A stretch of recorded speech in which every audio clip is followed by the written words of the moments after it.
ಸ್ನೇಹಿತರೆ ನಮಸ್ಕಾರ. ಕೋಟಿ ಕೋಟಿ ಭಕ್ತರ ಶ್ರದ್ಧೆಯ ಕೇಂದ್ರವಾಗಿರುವ ಅಯೋಧ್ಯೆ ರಾಮ ಮಂದಿರದ ಹೆಸರಿನಲ್ಲಿ RSS ಮತ್ತು ಉತ್ತರ ಪ್ರದೇಶ ಸರ್ಕಾರದ ಮೇಲೆ ಕಪ್ಪು ಚುಕ್ಕೆ ತರಲು ದೊಡ್ಡ ಮಟ್ಟದ ರಾಜಕೀಯ ಷಡ್ಯಂತ್ರ ನಡೀತಿದೆಯಾ? ಹುಂಡಿ ಹಣದ ಕಳ್ಳತನವನ್ನು ಇಟ್ಟುಕೊಂಡು 20,000 ಕೋಟಿಯ ಮಹಾ ಹಗರಣ ಅಂತ ಬಿಂಬಿಸ್ತಿರುವಂಥ ಅಸಲಿ ಮುಖವಾಡವೇನು? ಅಸಲಿ ಸತ್ಯಗಳನ್ನು ನಿಮ್ಮೆದುರುಗಡೆ ಬಿಚ್ಚಿಡುವ ಪ್ರಯತ್ನ ಮಾಡ್ತೀವಿ. ಅದಕ್ಕೂ ಮೊದಲು ನೀವಿನ್ನೂ ನಮ್ಮ ಚಾನೆಲನ್ನು ಸಬ್ಸ್ಕ್ರೈಬ್ ಮಾಡಿಲ್ಲ ಅಂದರೆ ಈ ಕೂಡಲೇ ಸಬ್ಸ್ಕ್ರೈಬ್ ಮಾಡಿ ಹಾಗೂ ಪಕ್ಕದಲ್ಲಿರುವ ಬೆಲ್ ಐಕಾನನ್ನು ಕ್ಲಿಕ್ ಮಾಡಿ. ಸತ್ಯ ಸಂಗತಿ 1.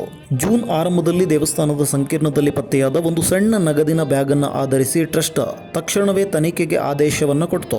ಜೂನ್ 13ರಂದು ಉತ್ತರ ಪ್ರದೇಶ ಯೋಗಿ ಆದಿತ್ಯನಾಥ್ ಸರ್ಕಾರ ತಡ ಮಾಡದೆ ಹೈ ಲೆವೆಲ್ SIT ತನಿಖೆಗೆ ಆದೇಶವನ್ನು ನೀಡಿತು. ಕೇವಲ ಕೆಲವೇ ದಿನಗಳಲ್ಲಿ ತನಿಖಾ ತಂಡ CCTV ದೃಶ್ಯಗಳನ್ನು ಜಾಲಾಡಿ ಕಳ್ಳತನದಲ್ಲಿ ಭಾಗಿಯಾಗಿದ್ದ 8 ಜನ ಕೆಳಮಟ್ಟದ ಬ್ಯಾಂಕ್ ಔಟ್ಸೋರ್ಸ್ ಸಿಬ್ಬಂದಿಗಳನ್ನು ಜೈಲಿಗಟ್ಟಿತು. ಸರ್ಕಾರವೇ ತನಿಖೆಯನ್ನು ನಡೆಸಿ ಕಳ್ಳರನ್ನು ಹಿಡಿದಿರುವಾಗ ಇಲ್ಲಿ ಸರ್ಕಾರ ಹಗರಣವನ್ನು ಮುಚ್ಚಿಡಲು ಪ್ರಯತ್ನಿಸ್ತಿದೆ ಅಂತ ಹೇಳುವಂಥ ವಾದವನ್ನು ಕೆಲವೊಂದಿಷ್ಟು ಜನ ಮಾಡ್ತಾರೆ. ಈ ವಾದಕ್ಕೆ ಹುರುಳಿಲ್ಲ ಅನ್ನುವಂಥದ್ದು ಮೊದಲನೇ ಸಂಗತಿ. ಎರಡನೇ ಸತ್ಯಾಂಶ, ವಿರೋಧ ಪಕ್ಷಗಳು ದೇವಸ್ಥಾನಕ್ಕೆ ಬಂದ ಚಿನ್ನ, ಬೆಳ್ಳಿ, ವಜ್ರದ ಒಡವೆಗಳು ಮಾಯವಾಗಿದೆ ಅಂತ ವದಂತಿಯನ್ನು ಹಬ್ಬಿಸ್ತಿದ್ದಾವೆ. ಆದರೆ ಜುಲೈ 6ರಂದು ಟ್ರಸ್ಟ್ನ ಕೋಶಾಧಿಕಾರಿ ಸ್ವಾಮಿ ಗೋವಿಂದ ದೇವಗಿರಿ ಅವರು ಪತ್ರಿಕಾಗೋಷ್ಠಿಯನ್ನು ನಡೆಸಿ ಭಕ್ತರು ನೀಡಿದ ಚಿನ್ನದ ರಾಮಾಯಣ, ಭಗವಂತನ ಪಾದುಕೆಗಳು ಸೇರಿದಂತೆ ಪ್ರತಿಯೊಂದು ಮೌಲ್ಯಯುತ ವಸ್ತುವು ಸುರಕ್ಷಿತವಾಗಿದೆ ಎಂದು ಮಾಧ್ಯಮಗಳ ಮುಂದೆಯೇ ಅವುಗಳನ್ನು ಪ್ರದರ್ಶಿಸಿದ್ದಾರೆ. ಒಟ್ಟು 2800 ಕಾಣಿಕೆ ವಸ್ತುಗಳ ಸಂಪೂರ್ಣ ರಿಜಿಸ್ಟರ್ಡ್ ರೆಕಾರ್ಡ್ ಸುರಕ್ಷಿತವಾಗಿದೆ. ಇನ್ನು RSS ಸಂಸ್ಥೆಗೂ ಈ ಆರ್ಥಿಕ ವ್ಯವಹಾರಗಳಿಗೂ ಯಾವುದೇ ರೀತಿಯ ಕಾನೂನಾತ್ಮಕ ಸಂಬಂಧಗಳಿಲ್ಲ. ಅಯೋಧ್ಯೆಯ ರಾಮಮಂದಿರ ನಿರ್ಮಾಣ ಮತ್ತು ಅದರ ಭೂಮಿ ವ್ಯವಹಾರಗಳ ಸಂಪೂರ್ಣ ಜವಾಬ್ದಾರಿಯನ್ನು ಸುಪ್ರೀಂ ಕೋರ್ಟ್ ಆದೇಶದಂತೆ ರಚಿಸಲಾದ ಶ್ರೀರಾಮ ಜನ್ಮಭೂಮಿ ತೀರ್ಥಕ್ಷೇತ್ರ ಟ್ರಸ್ಟ್ ನೋಡಿಕೊಳ್ಳುತ್ತಿದೆ. RSS ಒಂದು ಸ್ವತಂತ್ರ ಸಾಮಾಜಿಕ ಸಾಂಸ್ಕೃತಿಕ ಸಂಘಟನೆಯಾಗಿದ್ದು ಈ ಟ್ರಸ್ಟ್ನ ದೈನಂದಿನ ನಿರ್ಧಾರಗಳಲ್ಲಾಗಲಿ ಅಥವಾ ಆರ್ಥಿಕ ವ್ಯವಹಾರಗಳಲ್ಲಾಗಲಿ ಅದು ಯಾವುದೇ ರೀತಿಯ ಅಧಿಕೃತ ಅಥವಾ ಕಾನೂನುಬದ್ಧವಾದಂಥ ಪಾತ್ರವನ್ನು ವಹಿಸೋದಿಲ್ಲ. ಭೂಮಿ ಖರೀದಿಯಲ್ಲಿ ಅಕ್ರಮ ನಡೆದಿದೆ ಎಂದು ವಿರೋಧ ಪಕ್ಷಗಳು ಆರೋಪಿಸಿದಾಗ ಟ್ರಸ್ಟ್ನ ಪ್ರಧಾನ ಕಾರ್ಯದರ್ಶಿಯಾಗಿದ್ದ ಚಂಪತ್ ರಾಯ್ ಮತ್ತು ಇತರ ಪದಾಧಿಕಾರಿಗಳು ದಾಖಲೆ ಸಮೇತವಾಗಿ ಸ್ಪಷ್ಟನೆಯನ್ನು ನೀಡಿದರು.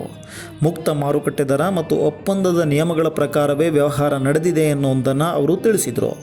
ಇದರಲ್ಲಿ ಯಾವುದೇ ಬಾಹ್ಯ ಸಂಸ್ಥೆಯ ಹಸ್ತಕ್ಷೇಪ ಇರಲಿಲ್ಲ ಅನ್ನೋದನ್ನು ಕೂಡ ಸ್ಪಷ್ಟಪಡಿಸಿದ್ದಾರೆ. ಈ ಆರೋಪಗಳಿಗೆ ಸಂಬಂಧಿಸಿದಂತೆ ಸಲ್ಲಿಕೆಯಾಗಿದ್ದ ಅರ್ಜಿಗಳನ್ನು ಮತ್ತು ದೂರುಗಳನ್ನು ಪರಿಶೀಲಿಸಿರುವ ನ್ಯಾಯಾಲಯಗಳು ಅಧಿಕೃತ ತನಿಖೆ ಸಂಸ್ಥೆಗಳು ಮತ್ತು RSS ಸಂಸ್ಥೆ ಯಾವುದೇ ಹಗರಣದಲ್ಲಿ ಭಾಗಿಯಾಗಿದೆ ಎಂಬುದಕ್ಕೆ ಯಾವುದೇ ರೀತಿಯಾದ ಆಧಾರಗಳಿಲ್ಲ ಎಂದು ಹೇಳಿದೆ.